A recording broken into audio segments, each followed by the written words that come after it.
Listen to me, man. You have a great life in front of you. But your great life is in front of you. It's not behind you.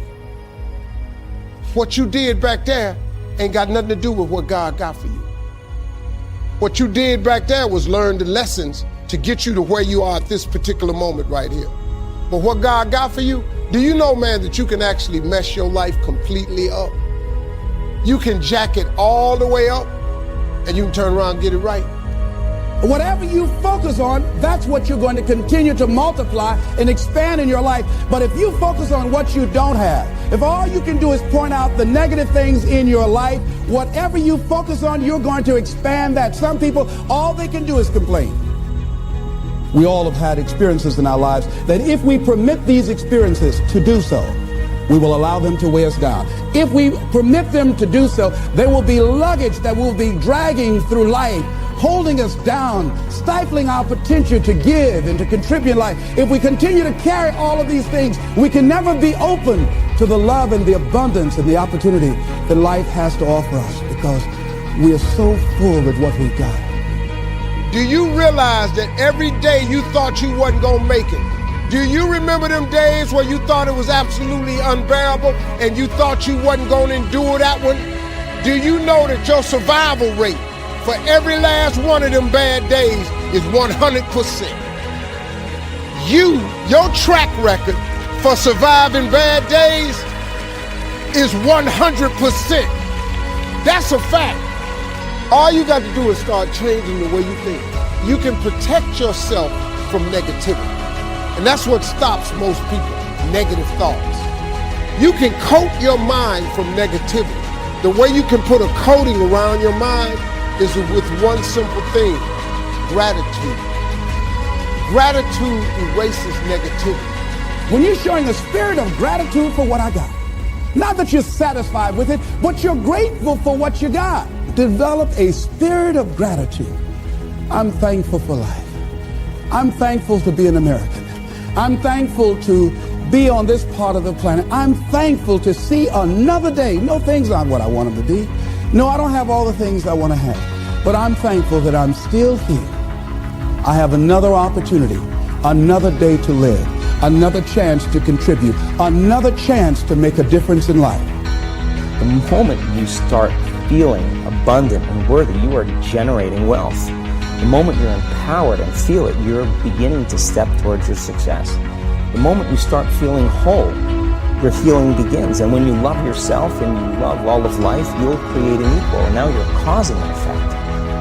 I feel very strongly that we can make an incredible difference in life. Phyllis Marx said, giving empowers you because taken to its ultimate, what you are really giving is love.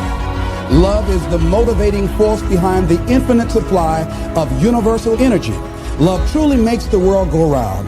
And as with anything circular, it's going, keep coming back.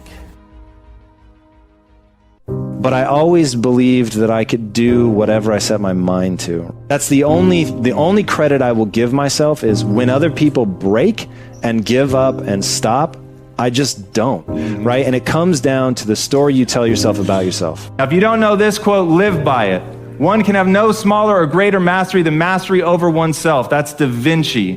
Da Vinci did amazing things with his life. I wanted to do equally amazing things with mine. And if that's the game that we're playing, if I can construct my belief system, if I can choose at any moment to believe something that's more empowering than I was believing the moment before, and that will actually find its way into my actions, allow me to do things that I couldn't do the moment before, then it's like that moment in The Matrix where Neo realizes he knows Kung Fu. And that's like, as funny as that is, that's how I think about life. To me, the very fundamental purpose of life is to find out how many skills I can acquire that have utility, and then put that utility to the test in service of something greater than myself. How many skills can I acquire that have utility, put that utility to the test in service of something greater than myself? That is for me the purpose of life. Now, I don't actually want to know Kung Fu. That is not the mission that I'm here to live, but I knew that I had to identify my mission. So what was going to be my mission? Mother Teresa has an amazing quote: nobody will act for the many, but people will act for the one. And that really struck me, because I realized they were right. I was looking at this global pandemic of ill health, and I wasn't moving into action, but thinking about my mom and my sister, or the uncle I had who ate himself to death when I was 12 years old. That made me want to act. I think everybody is motivated by two different things. One, you have the beautiful things in your life, the things that are going well, the things that you're grateful for, the things you're moving towards instead of away. You have a compelling vision of your future. It's something that you're very excited about. All of those things are the beautiful things. Now, the flip side of that equation are the things that it's people that doubt you, it's haters, it's things you're moving away from, it's fear-based things, it's something that you absolutely refuse to let happen. So one that is incredibly potent to me are the people that want to see me fail. So it's very different than people who just think you're going to fail. I actually don't have a lot of aggression towards people like that, but people that want me to fail, those people I have a lot of aggression for. And I find in very acute moments, the darkness serves you better. In very acute moments.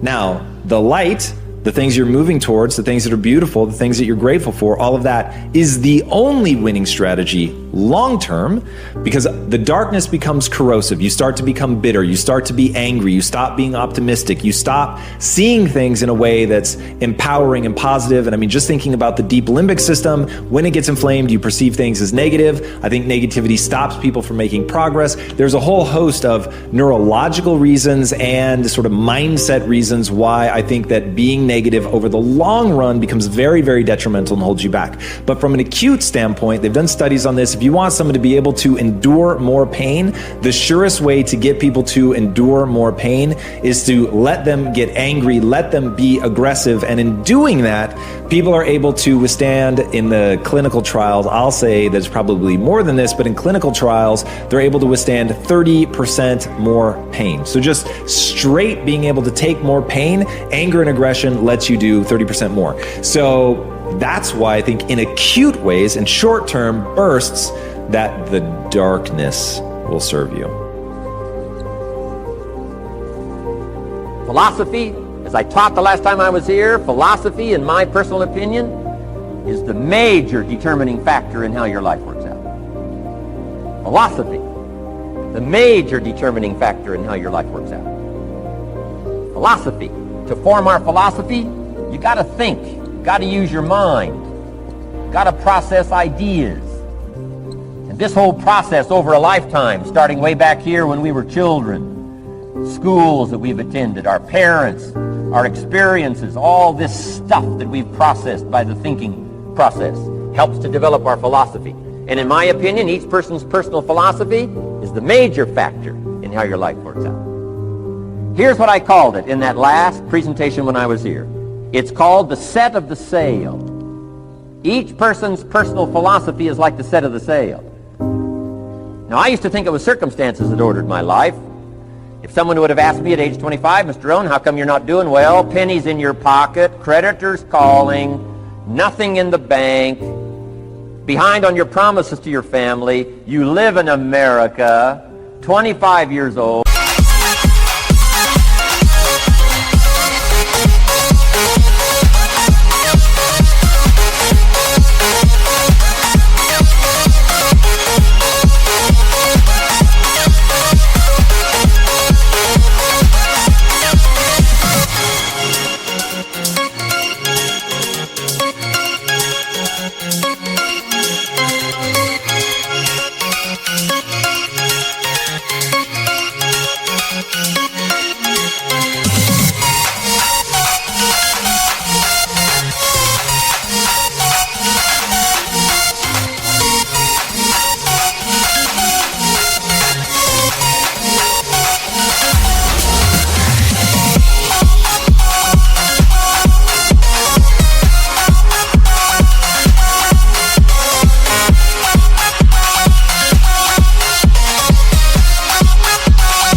got a beautiful family, every reason to do well, and things are not going that well for you, what is wrong here? It would not have occurred to me to blame my philosophy. I mean, it would not have occurred to me. Saying, well, I got this lousy philosophy, and that's how come I got pennies in my pocket and nothing in the bank, and things aren't working well. That would not have occurred to me. I found it much easier to blame the government. Much easier to blame the tax problem. I used to say taxes are too high.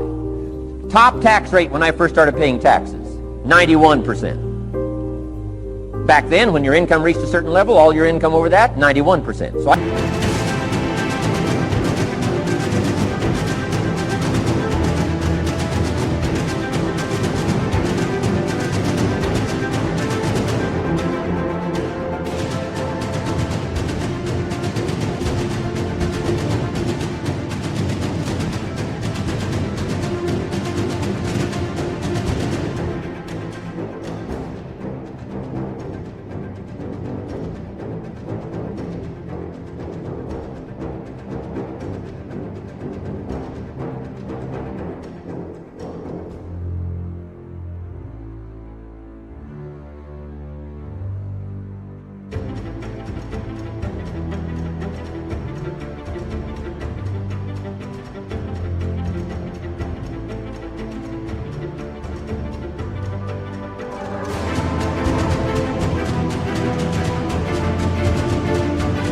I used to say that's too high. Now the top tax rate's about 33%, but people are still saying what? Taxes are too. See, but you can't use that anymore. If it's gone from 91 to 33, how could it be too high? Come on. I threw all that old excuse stuff away. Some people found it though, and they're using it these days. My old list. I used to blame the traffic, the weather, used to blame circumstances, right? People say I'm too tall, I'm too short, I'm too old, I was raised in obscurity, raised on a farm, parents of modest means, all the stuff. If you were to ask me, how come you find yourself here, Mr. Rohn, age 25, living in America, land of abundance and opportunity, pennies, zero in the bank, not doing well, creditors calling, it would not have occurred to me to blame my philosophy. I found it easier to blame the company policy. I used to say, if this is all they pay, how do they expect you to do well? So I figured that, my future was going to be tied to what everybody else was arranging, the economy and, right, interest rates. I used to say things cost too much. That was my whole explanation, not my philosophy, until my teacher taught me better that this is where the problem was, my own personal philosophy. Here's what's exciting about each person's personal philosophy. That's what makes us different than dogs and animals and birds and cats and spiders and alligators. That's what makes us different than all of the life forms. The ability to think, the ability to use your mind, the ability to process ideas, and not just operate by instinct. In the winter, I'm telling you, the goose can only fly south. What if south doesn't look too good? Tough luck. It can only fly south. But see, human beings are not like a goose, can only fly south. I mean, you can turn around, go north, you can go east, you can go west, you can order the entire process of your own life. And we do that by the way we think. We do that by exercising our mind. We do that by processing ideas and come up with a better philosophy, a better strategy for our life, goals for the future, okay? Plans to achieve those goals. All this comes from developing our philosophy. Philosophy helps us to process what's available. Well, when we get here, we got seed, and we got soil, and we got some rain, and we've got some what? Sunshine, and we've got some seasons, and what? The miracle of life. Now, the key is, what do you do with all this stuff? How do you turn all this stuff that's available here into equity and promise and lifestyle and dreams and future possibilities? All of this that's possible now with human beings, how do you take all this stuff and turn it into this equities and values? Well, it starts with philosophy. What is the seed? What is the soil? What is the sunshine? What is the rain? Is it possible to take some of each of all the stuff that's available and turn it into food and turn it into value and turn it into nourishment, turn it into something spectacular and unique that no other life form can do? And the answer is yes. But you cannot deal with all this stuff and what to do with it unless you start refining your philosophy. Think, use your mind, come up with ideas, and strengthen your philosophy. So the seed and the soil and the rain and the sunshine, this is called, the economy and the banks and the money and the schools and everything that's available out there, processing information, what to do with all that, and turn it into equity and value. That is the major challenge of life, my personal opinion.